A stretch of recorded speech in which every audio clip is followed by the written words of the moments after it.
Bayangin lagi naik motor, lengkap surat-surat, pakai helm, jalan santai. Tiba-tiba kena razia. Bukannya periksa biasa, malah dipaksa bayar tilang 500.000 tanpa alasan jelas. Gimana rasanya? Nah, kejadian ini beneran dialami seorang anggota TNI yang lagi pakai baju sipil.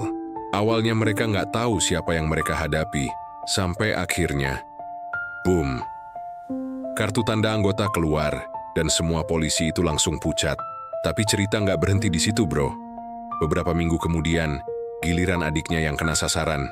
Kali ini si TNI nggak tinggal diam. Mau tahu kelanjutannya, gas baca sampai habis. Jangan lupa untuk like, komentar, dan subscribe agar kalian tidak ketinggalan cerita-cerita menarik lainnya. Tulis juga di kolom komentar asal kota kalian, biar kita bisa saling kenal. Matahari bersinar terik siang itu, menyinari jalanan aspal yang terasa panas di bawah roda kendaraan yang melaju. Sersan Ardi, seorang prajurit TNI Angkatan Darat, sedang dalam perjalanan menggunakan sepeda motornya. Ia mengenakan pakaian sipil, kaos, polos berwarna gelap, celana jeans yang nyaman, serta jaket hitam yang melindunginya dari terpaan angin. Helm standar bertengger di kepalanya, memastikan keselamatannya selama berkendara. Di dalam dompet yang tersimpan rapi di saku jaketnya, terdapat kartu tanda anggota, KTA, TNI, STNK, dan SIM yang selalu ia bawa kemanapun. Hari itu ia tidak sedang bertugas. Sebagai seorang prajurit, tentu hari-hari Ardi banyak dihabiskan dengan kedisiplinan dan tanggung jawab besar terhadap negara. Namun hari ini adalah hari liburnya, dan ia memanfaatkan waktu ini untuk mengunjungi keluarganya di kota sebelah. Ia ingin menjenguk ibunya yang mulai menua, serta adik perempuannya, Rina, yang kini sedang berkuliah di universitas negeri. Sejak ayah mereka meninggal, Ardi merasa bertanggung jawab untuk menjaga keluarganya dengan sebaik-baiknya. Perjalanan terasa lancar, meskipun lalu lintas agak padat di beberapa titik. Namun, sebagai pengendara berpengalaman, Ardi tetap tenang dan fokus. Ia tidak pernah lupa untuk menaati peraturan lalu lintas, karena baginya disiplin bukan hanya kewajiban di dalam kesatuan, tetapi juga bagian dari kehidupannya sehari-hari. Saat itu, ia tidak tahu bahwa perjalanan yang seharusnya berjalan mulus ini akan membawanya pada sebuah peristiwa yang menguji kesabarannya sebagai seorang prajurit. Beberapa kilometer sebelum memasuki kota tujuan, Ardi melihat sesuatu yang tampak mencurigakan di kejauhan. Di tepi jalan, beberapa orang berseragam polisi tampak mengadakan razia kendaraan. Sekilas, pemandangan ini terlihat wajar. Razia lalu lintas memang sering dilakukan untuk memastikan ketertiban berkendara. Namun, ada hal yang terasa janggal. Biasanya, razia resmi dilakukan di tempat-tempat yang strategis, dengan tanda-tanda yang jelas serta petugas yang bersikap profesional. Namun, kali ini Ardi tidak melihat adanya pelang pemberitahuan operasi razia yang biasanya dipasang beberapa meter sebelum titik pemeriksaan. Selain itu, para polisi itu tidak terlihat membawa perlengkapan lengkap seperti biasanya. Yang lebih mencurigakan, mereka tampaknya lebih sering menghentikan pengendara motor dibandingkan mobil Ardi, memperlambat laju motornya, mengamati situasi dengan lebih seksama. Beberapa pengendara tampak kebingungan saat dihentikan.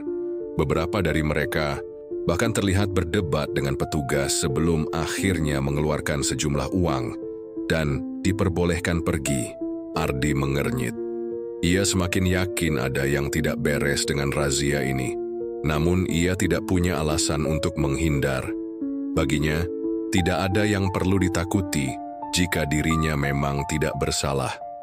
Dengan tenang, ia tetap melaju menuju titik pemeriksaan, siap menghadapi apapun yang akan terjadi. Saat mendekati titik pemeriksaan, salah satu polisi berdiri di tengah jalan dan mengangkat tangannya, memberi isyarat agar Ardi berhenti.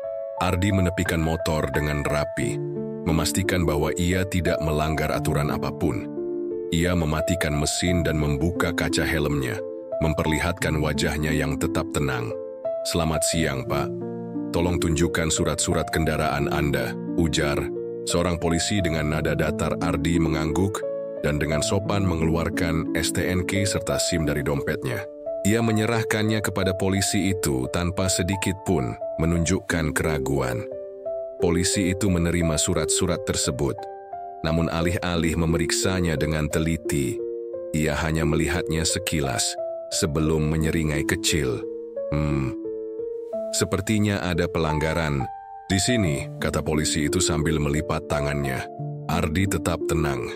Pelanggaran apa, Pak? Tanyanya dengan nada sopan. Polisi itu mengangkat bahu. SIM-nya kayaknya sudah agak buram, susah dibaca. Selain itu, jaket hitam begini sering dipakai pengendara yang mencurigakan.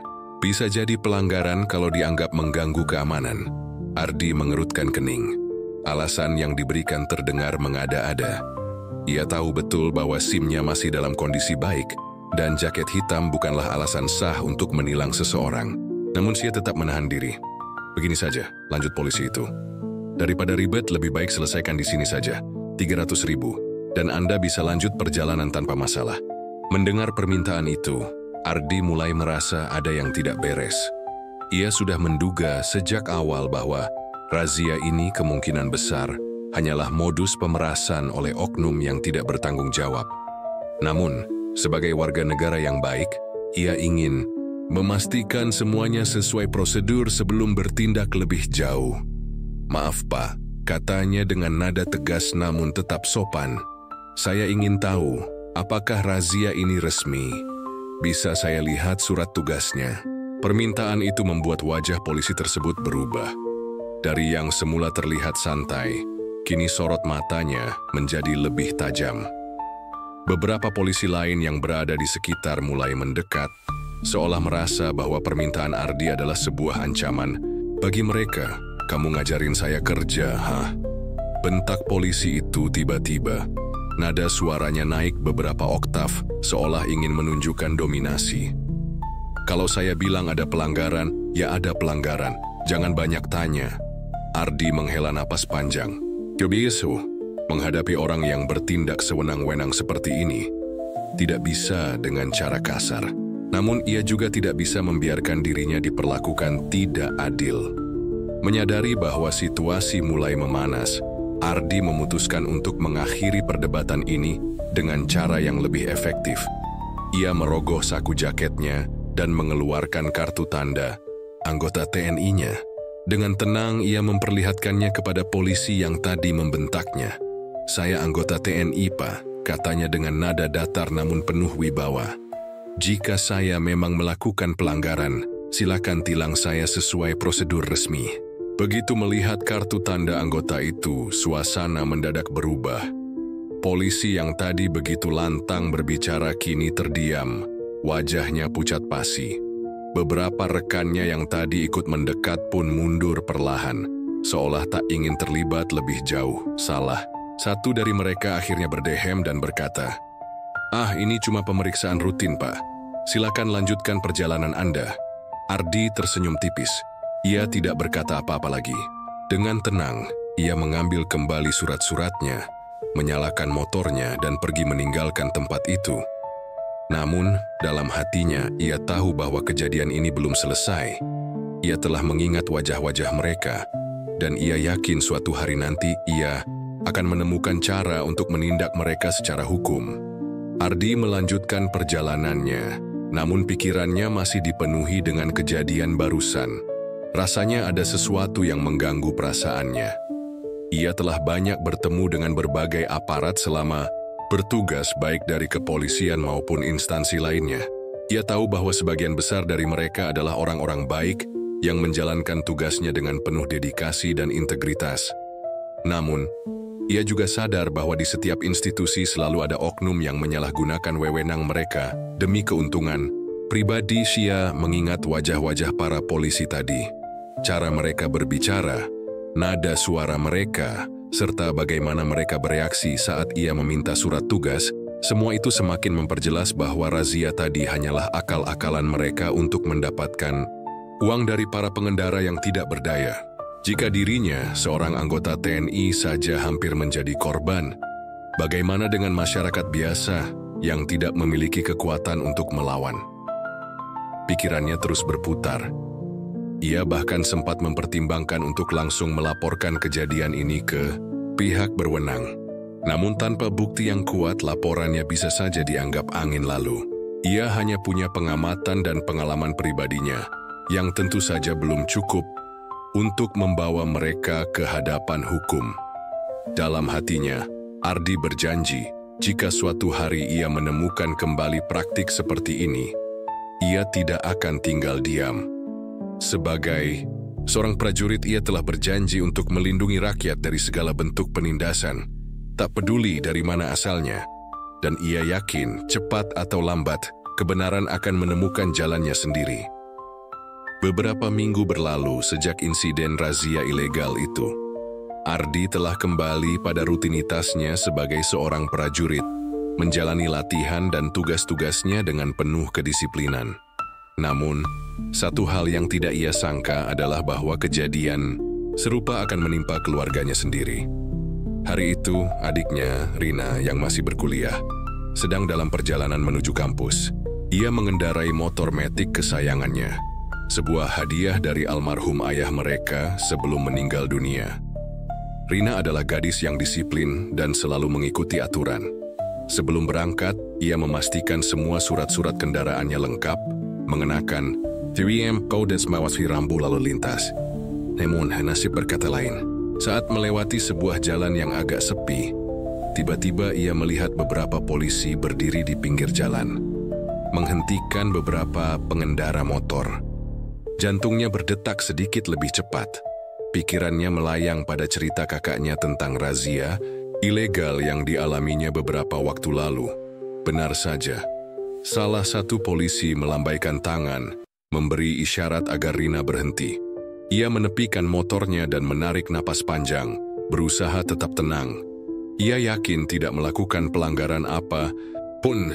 Namun dari tatapan mata para polisi itu, ia bisa merasakan ada sesuatu yang tidak beres.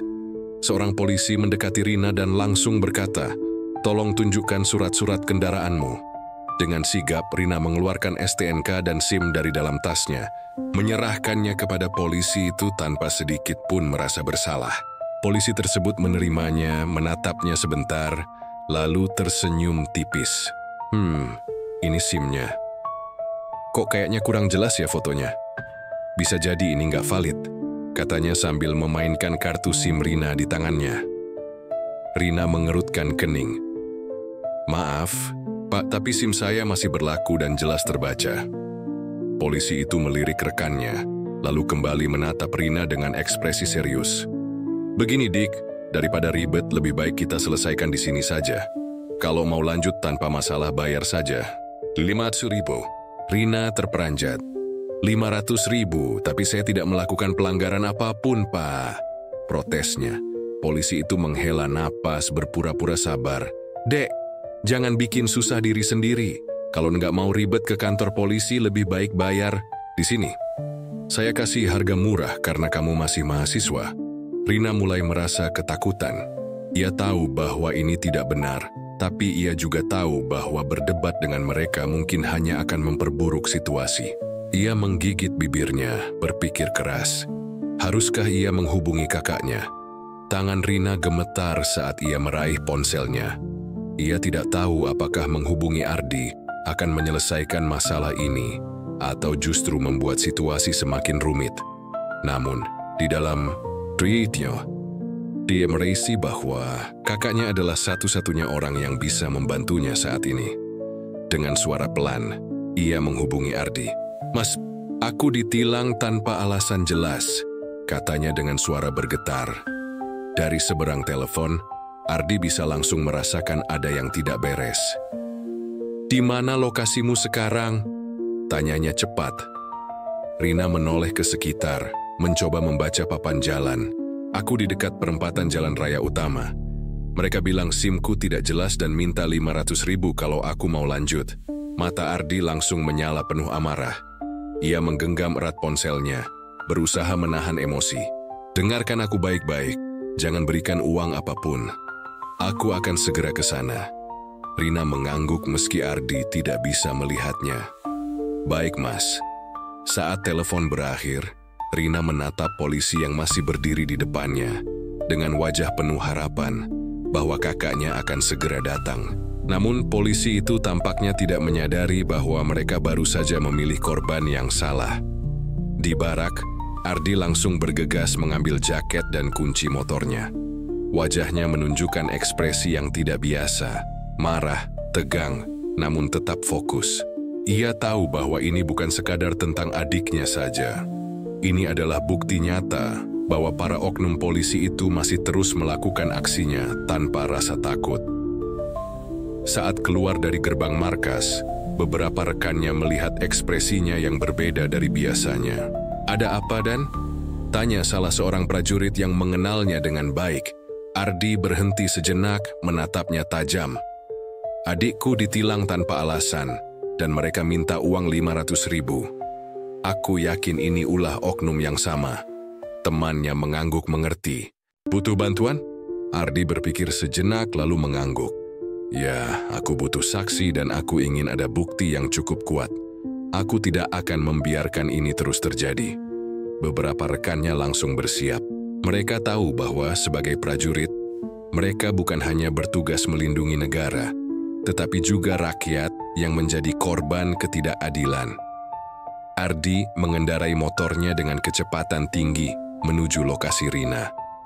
Di dalam hatinya ia bersumpah bahwa kali ini para oknum itu tidak akan bisa lolos begitu saja. Angin sore berhembus kencang saat Ardi dan beberapa rekannya melaju dengan kecepatan tinggi menuju lokasi razia ilegal. Matanya tajam menatap jalan di depan, sementara pikirannya berputar penuh amarah. Ia tidak peduli jika razia ini hanya menargetkan dirinya sebelumnya, tetapi ketika adik perempuannya menjadi korban, itu adalah batas yang tidak bisa ia biarkan. Ardi melirik ke belakang, melihat 3 rekannya yang mengikuti dari belakang. Mereka adalah sesama prajurit yang sudah ia kenal selama bertahun-tahun. Orang-orang yang juga tidak suka melihat ketidakadilan terjadi di depan mata mereka. Salah satu dari mereka, Serka Budi, menepuk pundaknya saat berhenti di lampu merah. "Kita pastikan ada bukti kuat sebelum bertindak," ujar Budi tegas. Ardi mengangguk. "Aku hanya ingin mereka mendapatkan balasan yang setimpal. Mereka pikir bisa terus menindas orang tanpa konsekuensi." Setelah beberapa menit perjalanan, akhirnya mereka sampai di lokasi. Dari kejauhan, Ardi bisa melihat Rina masih berdiri di samping motornya dengan wajah penuh kegelisahan. Polisi yang menahannya tampak sedang berbicara dengan nada tinggi, sementara beberapa pengendara lain juga tampak kebingungan menghadapi situasi yang sama. Ardi menarik napas dalam. Ini saatnya. Ardi langsung memarkir motornya di tepi jalan dan berjalan tegap mendekati Rina. Beberapa polisi yang berjaga langsung memperhatikannya, mungkin mengenali wajahnya dari kejadian sebelumnya. Salah satu dari mereka, yang tampaknya pemimpin kelompok ini, menyipitkan mata seolah mencoba mengingat sesuatu. "Mas," seru Rina lega saat melihat kakaknya datang. Ardi menghampiri adiknya dan menepuk pundaknya pelan untuk menenangkannya sebelum berbalik menghadap polisi yang tadi berbicara dengan Rina. Ia berdiri tegap, menatap polisi itu dengan tajam. "Ada masalah apa di sini?" tanyanya dengan suara dingin. Polisi itu tampak terkejut sejenak tetapi dengan cepat menguasai diri. "Ini urusan razia lalu lintas, Pak. Anda siapa?" Ardi menyilangkan tangannya di dada. "Aku kakaknya," katanya tegas. "Dan aku ingin tahu pelanggaran apa yang dilakukan adikku sehingga harus ditilang dan diminta uang 500.000. Polisi itu menghela napas, tampaknya sedikit gugup. Namun, alih-alih menjawab dengan jujur, ia justru berusaha mengalihkan perhatian. "Begini, Pak, SIM adik Anda agak buram, dan sesuai prosedur kami hanya menawarkan penyelesaian cepat agar tidak perlu repot ke kantor polisi." Ardi tersenyum tipis, tetapi matanya tetap tajam. "Penyelesaian cepat? Maksudmu pungli?" Beberapa polisi lain mulai gelisah. Mereka tidak menyangka akan ada seseorang yang berani menantang mereka secara langsung seperti ini, apalagi di depan banyak saksi. Sersan Budi, yang sejak tadi merekam percakapan dengan ponselnya, akhirnya maju selangkah. Jadi kalian sering melakukan penyelesaian cepat seperti ini. Berapa banyak pengendara yang kalian mintai uang hari ini? Tanyanya dengan nada tajam. Salah satu polisi tampak panik dan menoleh ke rekannya, tetapi pemimpin kelompok itu masih berusaha bersikap tenang. Pak, jangan menuduh sembarangan. Kami hanya menjalankan tugas. Ardi mengeluarkan ponselnya dan mulai menelpon seseorang. Baik, kalau begitu kita pastikan saja ke atasan kalian apakah razia ini resmi atau tidak. Wajah pemimpin razia itu berubah drastis. Ia melangkah maju, mencoba menahan tangan Ardi yang sedang memegang ponselnya. Pak, tidak perlu dibesar-besarkan. Ini hanya masalah kecil. Ardi menepis tangannya dengan tegas. Masalah kecil? Mungkin bagi kalian, memeras orang di jalan adalah hal kecil. Tapi bagi kami, ini adalah pelanggaran serius. Kalian tidak tahu siapa yang kalian hadapi. Saat itu juga, beberapa pengendara lain mulai menyadari bahwa mereka mungkin sedang menyaksikan sesuatu yang penting. Beberapa dari mereka mulai merekam kejadian tersebut dengan ponsel mereka. Dan beberapa lagi mengangguk setuju dengan Ardi. Benar, Pak. Saya juga ditilang tanpa alasan. Seru seorang bapak paruh baya. Saya juga diminta uang tadi. Tambah seorang pengendara lain. Suasana semakin tegang. Polisi-polisi itu mulai menyadari bahwa mereka kini dalam masalah besar. Melihat situasi yang tidak menguntungkan, pemimpin kelompok polisi itu mulai kehilangan kendali. Dengar, kita bisa menyelesaikan ini baik-baik. Tidak perlu melibatkan siapapun lagi, katanya dengan suara lebih pelan, mencoba bernegosiasi. Namun, Ardi menggeleng. Tidak ada penyelesaian di tempat. Kami sudah mengumpulkan cukup bukti dan ini akan kami laporkan ke provos dan atasan kalian. Salah satu polisi di barisan belakang tampak semakin panik. Pak, kalau sampai masuk laporan resmi, kita bisa... Diam, bentak pemimpinnya. Tetapi suaranya kini terdengar gemetar. Ardi menatap mereka satu persatu. Kalian pikir bisa terus melakukan ini tanpa konsekuensi? Kalian sudah cukup lama menindas orang-orang yang tidak bisa melawan. Sekarang, giliran kalian yang harus bertanggung jawab. Saat itu juga, suara sirene terdengar mendekat. Sebuah mobil patroli Provost melaju ke arah mereka. Rupanya salah satu dari rekan Ardi sudah lebih dulu menghubungi pihak berwenang dan memberikan lokasi kejadian. Para polisi yang tadi begitu percaya diri kini tampak seperti tikus yang terperangkap. Wajah mereka pucat, dan beberapa dari mereka bahkan mundur perlahan, seolah ingin mencari cara untuk melarikan diri. Namun sudah terlambat. Mobil Provos berhenti dan dua orang perwira turun dari dalamnya. Salah satu dari mereka langsung berjalan ke arah Ardi dan memberi hormat. Kami menerima laporan mengenai razia ilegal di sini. Bisa jelaskan apa yang terjadi? Ardi mengangguk dan menyerahkan ponselnya yang masih merekam kejadian tadi. Kami punya bukti rekaman. Mereka menilang pengendara tanpa alasan sah dan meminta sejumlah uang. Salah satu korbannya adalah adik saya. Perwira Provos itu mengambil ponsel Ardi dan mulai memeriksa rekaman tersebut. Wajahnya berubah serius. Ia menatap para polisi yang masih berdiri dengan wajah ketakutan. Siapa yang bertanggung jawab atas razia ini? Tidak ada yang berani berbicara. Namun Provos tidak perlu jawaban. Dengan nada tegas ia berkata, "Kalian semua ikut dengan kami ke kantor untuk pemeriksaan lebih lanjut. Jika terbukti bersalah, kalian akan menerima sanksi sesuai aturan yang berlaku." Beberapa polisi menundukkan kepala, sementara pemimpinnya mencoba berkata, "Pak, ini hanya salah paham." "Tidak ada salah paham dalam kasus ini," potong perwira itu tegas. "Kami akan menindaklanjuti." Ardi tersenyum tipis. Akhirnya keadilan ditegakkan. Ia menoleh ke Rina, yang kini terlihat lebih tenang. "Sudah selesai, Dik. Kau bisa pulang dengan aman sekarang." Rina mengangguk penuh rasa syukur. Ia tahu, kakaknya bukan hanya seorang prajurit. Ia adalah seorang pelindung bagi keluarganya dan bagi siapapun yang membutuhkan keadilan. Matahari mulai tenggelam di ufuk barat, memancarkan cahaya keemasan yang membentang di langit sore. Jalan yang tadinya ramai dengan suara perdebatan kini berubah menjadi senyap setelah kedatangan Provost. Para oknum polisi yang sebelumnya begitu arogan kini hanya bisa menunduk, tak lagi memiliki keberanian untuk membela diri. Ardi berdiri dengan tangan bersedekap, menatap mereka satu persatu. Dalam benaknya ia masih teringat bagaimana mereka begitu congkak saat mencoba menindas Rina. Jika bukan karena keteguhan hatinya, mungkin adiknya sudah menyerah dan memberikan uang yang mereka minta. Tapi Rina telah menunjukkan keberanian, sesuatu yang membuat Ardi bangga. Perwira Provost memerintahkan agar seluruh oknum polisi itu dibawa ke kantor untuk diperiksa lebih lanjut. Salah satu dari mereka, yang sejak awal tampak lebih panik, mencoba berdalih. "Pak, kami hanya menjalankan tugas. Kami tidak tahu kalau dia siapa?" Potong Perwira Provost dengan nada tegas. "Kalau dia anggota TNI," jawab polisi itu. Dengan suara lirih, Ardi tersenyum miring, namun tatapannya tetap tajam. "Jadi kalau yang kalian tilang itu rakyat biasa, kalian bisa seenaknya memeras mereka?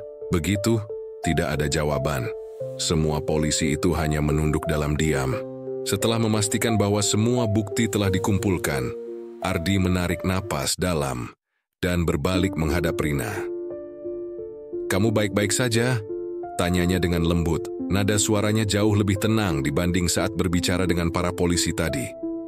Rina mengangguk meski wajahnya masih menyimpan sisa ketegangan. "Aku baik, Mas, tapi bagaimana kalau mereka melakukan ini lagi di tempat lain?" Ardi tersenyum, lalu menatap Perwira Provost yang berdiri di sampingnya.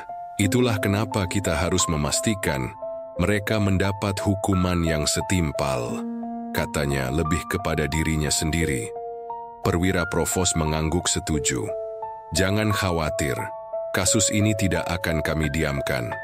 Kami akan melaporkannya langsung ke atasan mereka, dan jika terbukti mereka akan menerima sanksi disiplin.